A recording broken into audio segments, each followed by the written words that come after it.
Hi everybody, it's Lorraine Murray here from Connected Kids. I hope you are having a good day, and if you're not, I hope that your day gets better, your week gets better. So thank you for joining me on this video blog. You know I do a number of them and you can see them on my website, which is teachchildrenmeditation.com. And I like to do these video blogs because I think that they add a great deal to the work I do through the books I've written, Cant Kids, and the second one, Connected Kids, and also through the courses that I teach as well. So I hope you find them helpful. And today I'm going to talk about 5 myths there are about teaching children meditation. Just some questions that have come up from students or people who've been interested but aren't quite sure about teaching their kids meditation. The first one I'm going to touch on is that meditation is surely brainwashing our kids, because some people see this as where we are trying to have some kind of mind control over our children, or showing our children how to have a form of mind control. Now that sounds like it's a negative mind control, but actually meditation is very much about showing you how to control your mind in a way that isn't negative. It's a very positive attribute, because if we can actually control our mind and not allow our mind to run off with such negative thoughts, then it means that we can stay very present and we can deal with facts and not build up a whole bank of negative emotions that go along with the negative thoughts. I don't believe that meditation is about brainwashing children. I think that we can plant seeds with them. I think we can show them how to meditate. We can demonstrate that we meditate, so let's not be hypocrites here. Make sure that you're also meditating. But I don't think that it's a form of brainwashing, because we give them the choice about whether or not they actually do then meditate. And that's really important. It's something I drum into my students and also through my books. I really try and encourage the adults to see that we can't drag a child kicking and screaming to meditate. We have to give them the option, the choice of whether or not they do it. So it's not brainwashing. The second one that comes up, the second myth, is children just can't sit still. So how can they possibly meditate? So there's 2 different aspects to this. The first is that you've got an adult perspective perhaps of what meditation is. For me, meditation is being anywhere, doing anything, but being present. That can be a form of meditation. So even as I'm running, or even as I'm brushing my teeth, or even as I'm, talking on the phone to someone, I can be meditating. I can be present with what is actually happening at that moment in time. So we have to change our kind of consideration of what meditation might be, i.e. just sitting still. It's not necessarily just sitting still. And yoga is a perfect example of moving meditation and how it works really effectively with children and young people. I think as well that there's this misconception that children, because they have such a lot of energy, that they don't know how to sit still. And you're right, they don't know how to sit still unless we show them. And we show them when we give them some tools, and we understand their energy, and we tune in to what it is that works for them. Even children with ADHD, whom you would expect not to be able to sit still, can definitely sit still in meditation. But we don't march over to them and plonk them down and tell them that they can't move. We recognise how difficult it is for them. We perhaps give them some yoga moves, first of all, for them to try.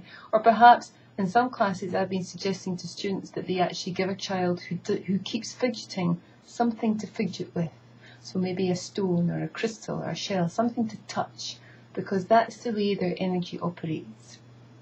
That's as still as they can get at that moment in time. And with a little bit of patience and practice, what happens is that they then learn to sit still. And I've seen it happen, and my students have seen it happen as well. So we know it works. So children can sit still, for sure, regardless of what age they are. There's also this misconception, this myth that toddlers can't learn meditation. And I don't have my background to learning meditation isn't based or steeped in any particular one practice. Some people learn yoga and they follow a particular school or type of yoga, and some people learn maybe a meditation practice through a different, purely mindfulness and nothing else. I don't belong to any of those. The way I learned meditation was a bit pick and mix, to be perfectly honest, and I'm really glad it was, because it's given me such a flavour of the different ways that we can apply meditation.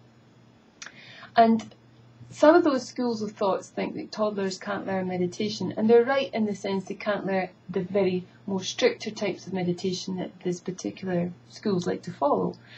But toddlers can meditate, Again, it's about teaching them to be present and to focus, and us adults just need to be a little bit patient and realise that, the first time may only be 30 seconds, the second time may be a minute and 30 seconds, the next time, wow, we've moved up to a couple of minutes, 3 minutes, and so on.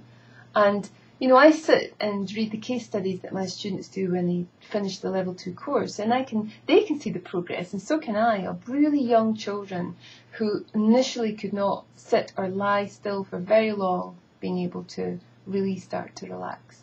So we're giving them good skills at a very early age, which can only be a good thing as far as I'm concerned.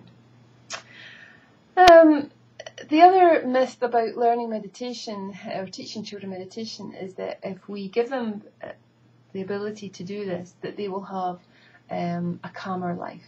That, in other words, life won't throw them any curveballs, that they won't be stressed about anything, that life will just kind of tick along and everything will be perfect.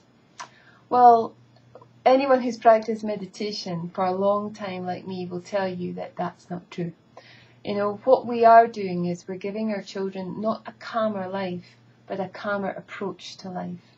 So we are giving them the skills that, yes, when life does present us with some really big challenges, and those could be positive challenges like getting married or having children or, changing jobs. It could be anything that comes up for them in their future. We've given them some skills of how to make that transition as calm as possible. Their world will be turned upside down, inside out sometimes, but they will still have these skills to come back to their centre, back to their core, connect within themselves, and be able to approach that whole transition in a much calmer way.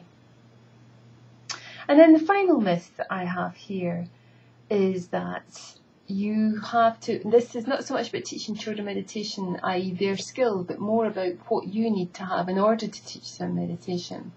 And there's this kind of idea that, you've got to be practicing a long time, i.e. practicing meditation yourself before you can then go on to teach children meditation. Well, again, I want to dispel the myth on that. If you're wanting to teach your own children meditation, you can start right now. And actually, what we teach our students to do is a little bit of self-awareness, so that when they're actually teaching, they are in a much more mindful place.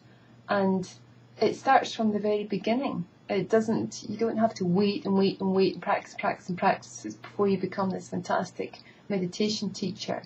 You're constantly practicing as you teach. So it's really good for if you're wanting to teach your own kids meditation. Our first course you can have a certificate, but it doesn't really mean much, because it's really more about how you work with your own children, and you'll see the progress that, yourself if you start to do it. There is, I suppose, when you think about teaching professionally, in other words, you make a career out of teaching children meditation, that it does help to have a little bit more experience. But the experience isn't just about teaching children meditation. It is also about, at that point, practicing yourself and making sure that you look after yourself, taking care of your own energy. So if you're wanting to do things professionally, yes, I would say you need to have had a bit of experience of it yourself, and it will contribute that experience to everything that you teach when you work with children. So I hope I've dispelled a few myths there. If you're interested in knowing more about how to teach kids meditation, then please make sure that you're on our mailing list, which is on teachchildrenmeditation.com, or join us on our Facebook campaign page, Teach Children Meditation Campaign, or drop me an email with any questions that you might have. We'd love to see you on the courses, and if you can't make those, then just pick up one of the books, because they've got all the information that you need. But thank you for listening, and I really hope that it has given you some confidence to go ahead and try and realize that, yes, you can teach your children meditation. Good luck.